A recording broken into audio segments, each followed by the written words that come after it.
All right, it's day 46 in the patch, and just gonna kind of walk you through the 3 pumpkins. 2 of the 3 pumpkins are continuing to grow. Unfortunately, one of the pumpkins appears to have stopped growing and looks like it aborted. Not super surprised, but still a bit disappointed. This whole season, as if you followed along, we've really struggled with heat sensitivity on these plants. Very misshapen pumpkins that were pollinated, and there's a lot to dissect, I suppose, but I've had tissue tests and soil tests done, so trying to do my best to kind of read those and react based on that. But I'll show you where we are with the 3 pumpkins and what growth is looking like and everything. Right here behind me is the 2350 Ginger. It's actually growing at the fastest rate, just a little over 20 pounds a day, which is a small number, but happy to say that it's at least still continuing to grow.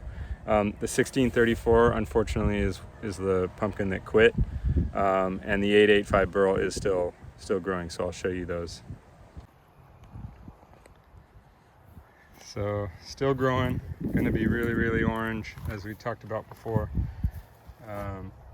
Sort of short pumpkin overall with a really sort of funny, let me go into that mode so you can see a little bit better. Really funny shape.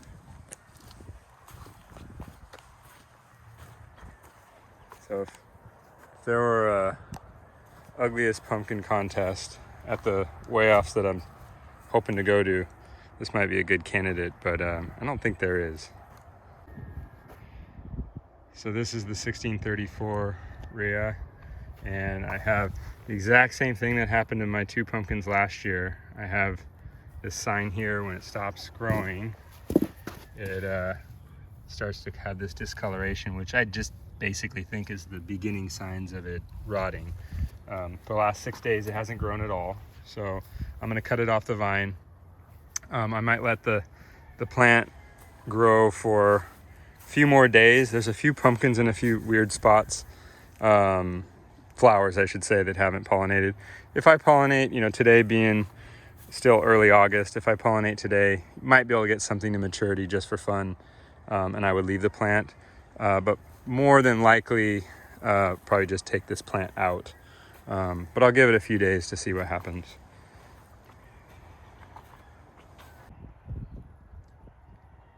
Always sad when you lose a pumpkin when it's this big, but it happens. So I'm gonna cut this off, and maybe because this thing is shaped like a big old wagon wheel, I can just roll it on out of here. It only reached about 300 pounds before it quit.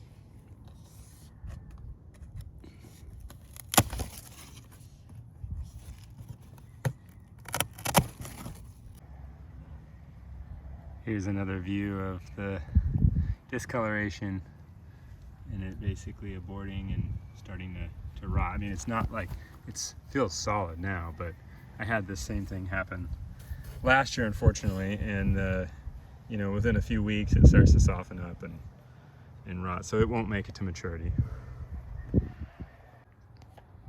So we'll do a little dissection, inspection. Everything here around the stem all looks really hard and solid, so nothing really to note there. And I'll cut into it a little bit here and turn the camera back on.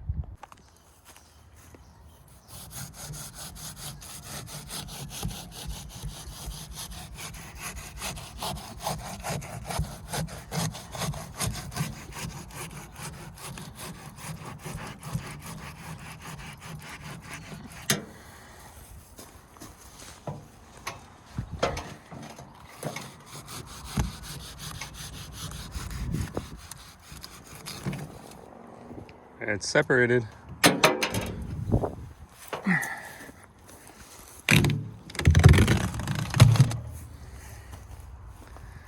Good wall thickness there. Pretty good wall thickness there. Definitely gets on the thin side there, they always do, but maybe a little bit. Very thick here though, wow. I think when they're really weird shape like this, they have a tendency to have a little bit more of the rind in a bunch of sort of knobbly places. So sometimes, if they make maturity and they're growing at a decent rate, which this one wasn't, having the weird shape can be a good thing. A lot of the US world record right now was a pretty funky shape, had a lot of weird humps and things like that, and I imagine it had pretty thick rind as well. All right, this is the 885 burl. It's still growing. It was a beautiful shape there for a while, and then for whatever reason this end just kind of stopped growing at the same rate that that end did. So now it looks like maybe like a big butternut squash or big pear. I don't know. So this pumpkin is now mid 400s or something like that. It's not growing actually as fast as the 2350 Ginger. So that's kind of a bummer because this was the pumpkin that sort of looked the best.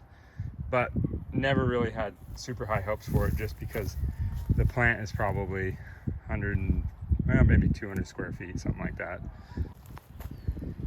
This pumpkin is named Monstro, and the Ginger pumpkin over there is named Lampy, and this pumpkin was named Cleo. So those three names come from something. See if you can guess what those names come from. Some other fun stuff that we're growing that are not exactly pumpkin related, but these big things here are loofah gourds. So that's when that dries, the inside of it is a loofah, very fibrous, used as like a cleaning kind of loofah, shower loofah or whatever. And then these here are what are called birdhouse gourds, or they got a few different names. We've used them to make birdhouses, or actually make lanterns out of them, where you thread a light bulb inside, hollow them out, and put little glass beads and things like that.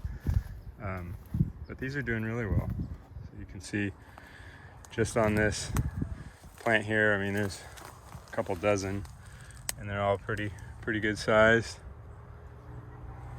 Got loofahs and the gourds sort of mixed in with each other.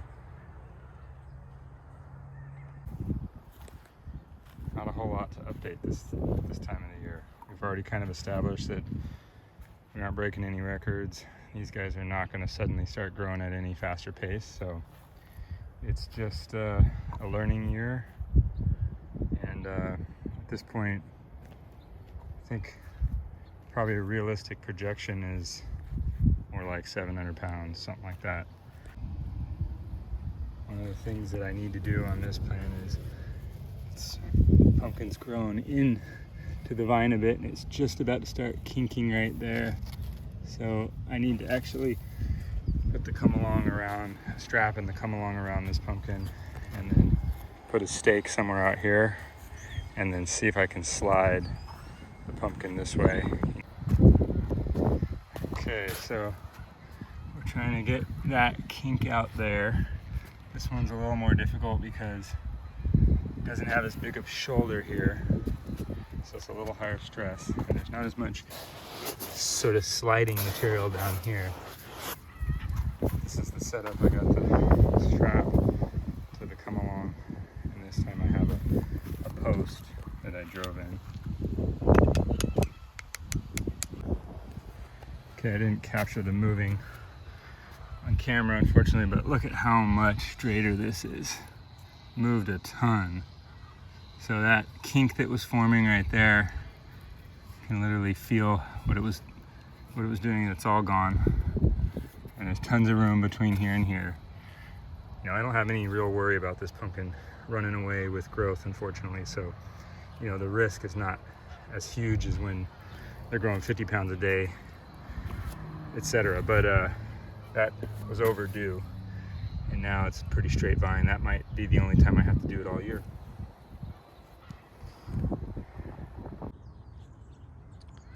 Here's a quick update of the other patch. These are the French pumpkins, which I still don't know the name of. Getting really big, starting to really color up. So there's, I think, 4 of them on the plant. This one's a little bit upside down. I think they probably would be best growing with this on the bottom, but I just kind of let them go where they went. This is the 2158 patent, and it's still chugging along.